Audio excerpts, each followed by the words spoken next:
Hola, muy buenas tardes a todos y bienvenidos a un nuevo programa del canal de Vicente Fuentes. Hoy tenemos un caso que es absolutamente extraordinario y que creo que es uno de los más curiosos, uno de los más increíbles de la historia de la ufología y que creo que realmente, pues si nos pasase a nosotros, pues no sabríamos qué hacer, al igual que le ocurrió al piloto protagonista de este incidente.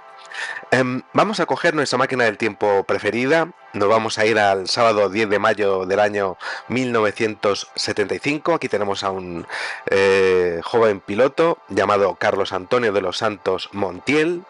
Bueno, estaba volando su avioneta PA 24 Comanche desde la ciudad de Zihuatanejo, en México. Todo va bien.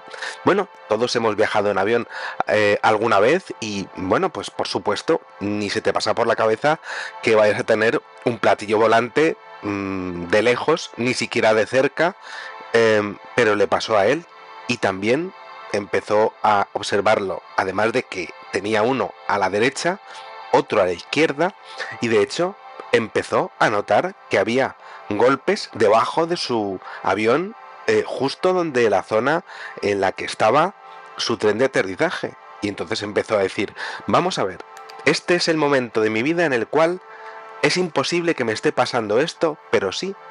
Y efectivamente le estaba ocurriendo aquello.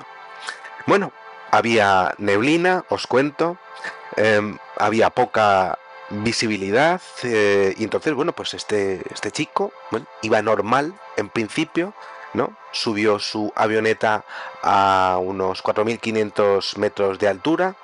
eh, Ahí ya pues se encontró un cielo azul claro, clarito, ¿no? Y bueno, pues estaba continuando su viaje de regreso a Ciudad de México cuando de repente ocurrió lo que os he contado anteriormente. Ya aproximadamente a las 12:30 de la mañana, pues empezó a buscar visualmente pues lo que era pues la laguna, la zona de que es Quitengo, pero resulta que ocurrió ya algo ya extraño antes de la aparición de estos platillos volantes.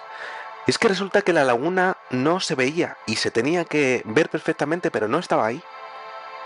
Entonces, claro, hizo lo que habríamos hecho todos. Empezó a revisar sus instrumentos, todo iba bien, pero la laguna no estaba. ¿Dónde estaba aquella zona que tenía que estar en el mapa? Bueno, pues no estaba ahí.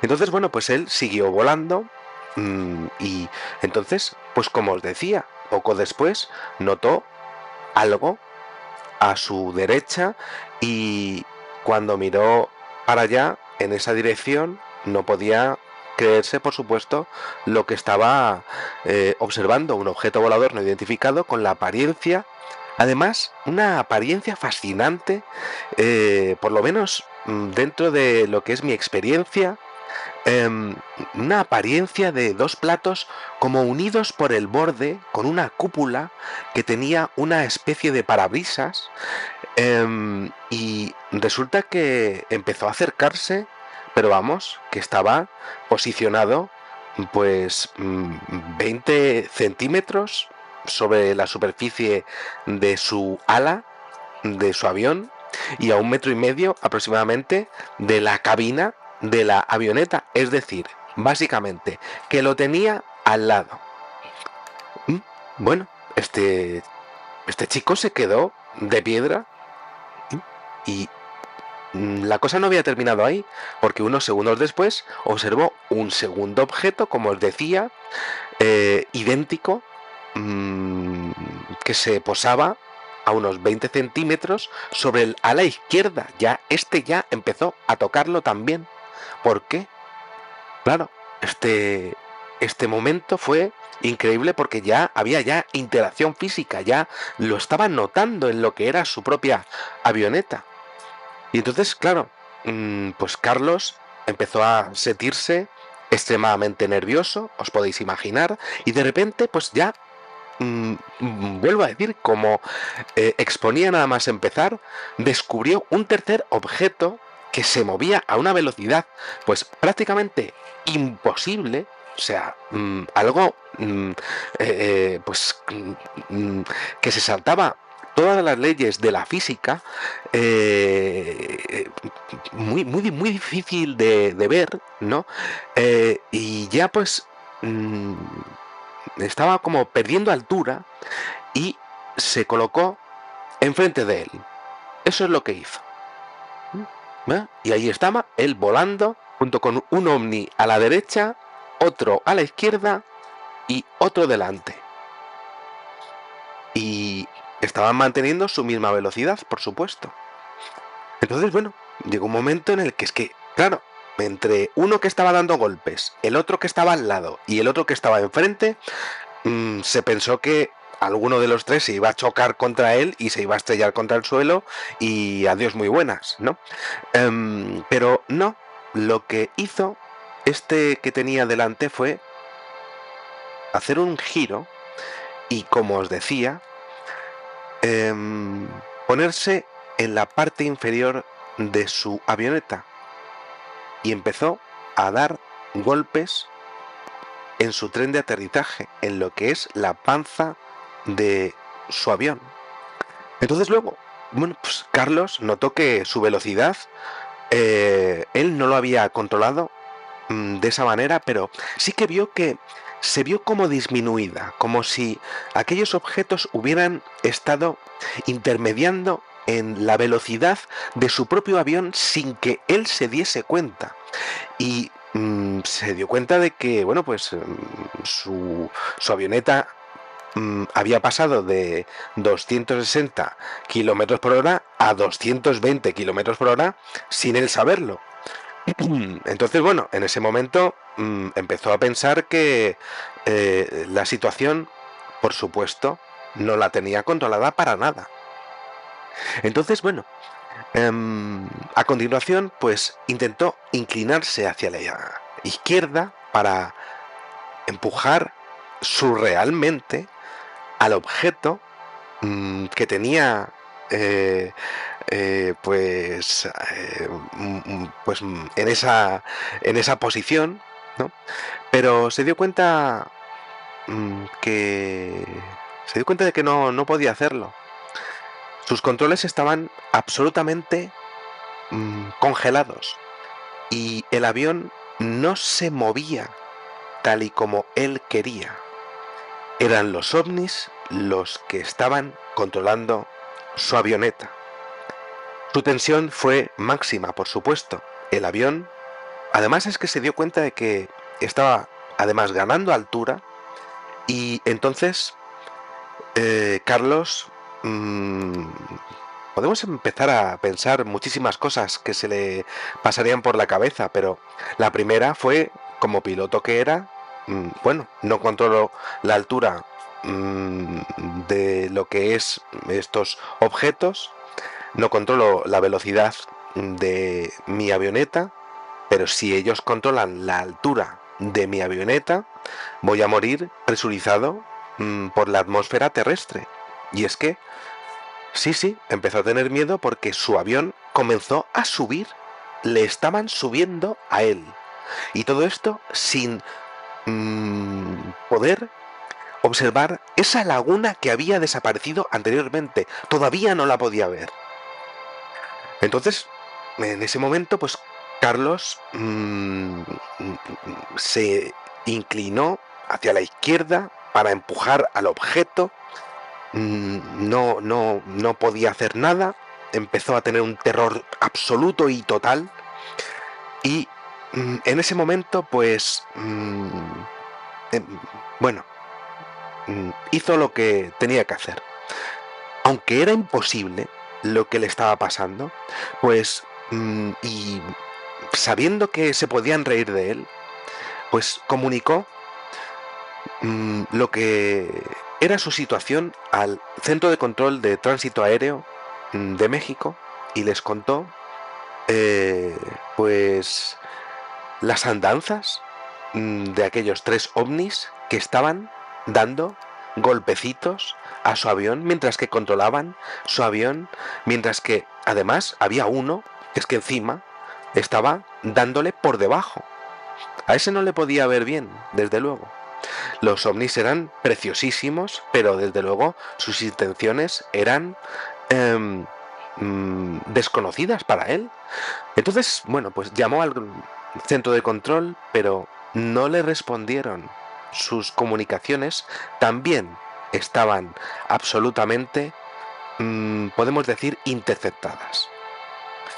Entonces, Carlos dijo, bueno, antes de que este ovni que tengo debajo, pues me rompa lo que es mi tren de aterrizaje, voy a sacarlo yo, a ver si le puedo por lo menos desplazar un poco y tener algún tipo de control ante lo que está ocurriendo, ¿no? Para deshacerme de él, de alguna manera. Ese ovni que estaba debajo del fuselaje de su avioneta, pues estaba ahí y él intentó bajar el tren de aterrizaje, pero ese tren de aterrizaje tampoco funcionó y no había tampoco indicaciones luminosas en el tablero. No, estaba a merced de aquellos 3 ovnis. El tablero, nada de nada, la palanca de emergencia tampoco. Terror absoluto, horror total para un piloto. Se iba a estrellar, tenía que recuperar el control de su avión. Y entonces, bueno, pues en ese momento volvió a llamar al centro de control, tampoco recibió respuesta. Y entonces más tarde ya le respondieron solicitándole su situación. El centro de control llamó también a cualquier aeronave, porque sí es posible que hubiesen recibido algún tipo de comunicación, pero más tarde. Y entonces el centro de control sí que llamó a cualquier aeronave que estuviese volando en las inmediaciones de la posición de Carlos, y de pronto, pues pasó otra vez lo imposible, y es que hubo otro piloto que sí que vio lo que le estaba pasando a nuestro protagonista. Sí, hubo una respuesta, recibieron una respuesta de otra avioneta perteneciente además a la Secretaría de Agricultura y Ganadería. Estaba allí un piloto en esa zona, que además tenía un apodo bastante curioso, ¿no? Un hombre que se hacía llamar el Charro, ¿no? Y bueno, pues llamaron a el Charro a ver si estaba viendo lo que le estaba pasando a Carlos, y sí, el Charro, por supuesto que lo estaba viendo.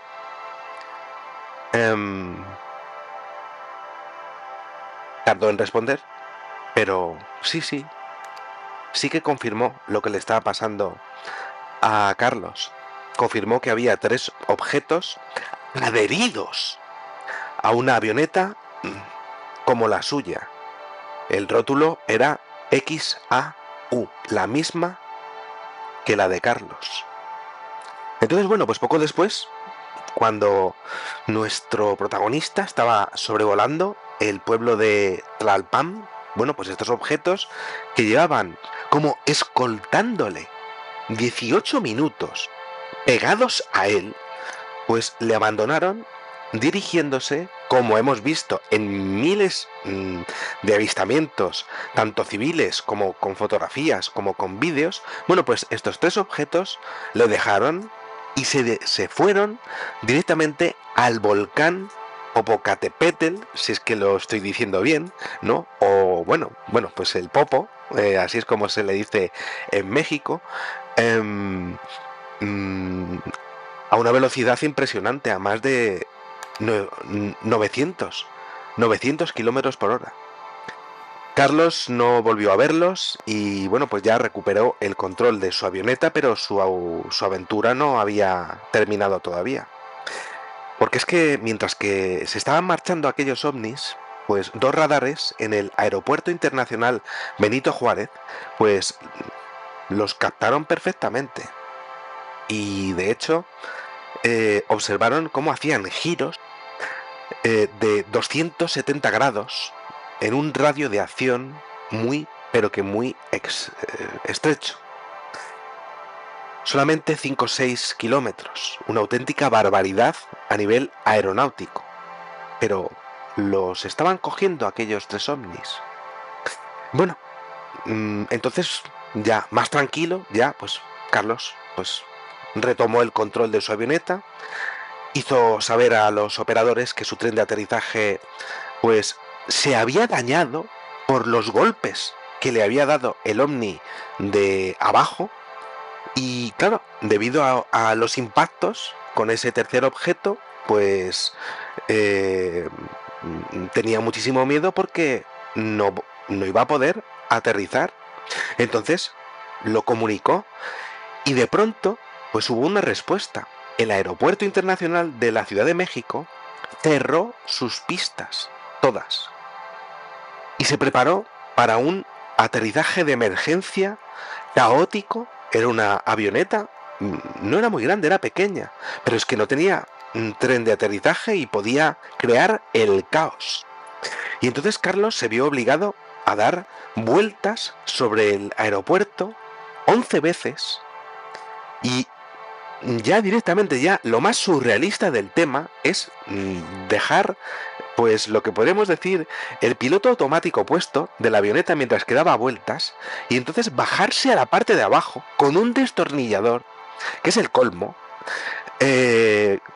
para hacer palanca, para forzar la marcha hacia abajo del tren de aterrizaje. O sea, lo que podríamos decir el colmo, pues sí, le pasó a él. Tuvo que sacar un destornillador después de la visita de 3 ovnis que habían estado escoltándole, dando golpes a su avioncillo. Esto ha pasado, y ha pasado en México, no hace tanto. Bueno, después, finalmente, de esa increíble escena que tuvo que ser en ese momento, claro, a él no le haría ninguna gracia estar ahí con un destornillador, ¿no? Pero claro, visto desde fuera, pues es que es de película prácticamente, ¿no? Y bueno, pues finalmente, después de 40 minutos, aterrizó en un campo de hierba, un campo pues que tenía mucha hierba entre 2 pistas de aterrizaje, pues como pudo este hombre, ¿no?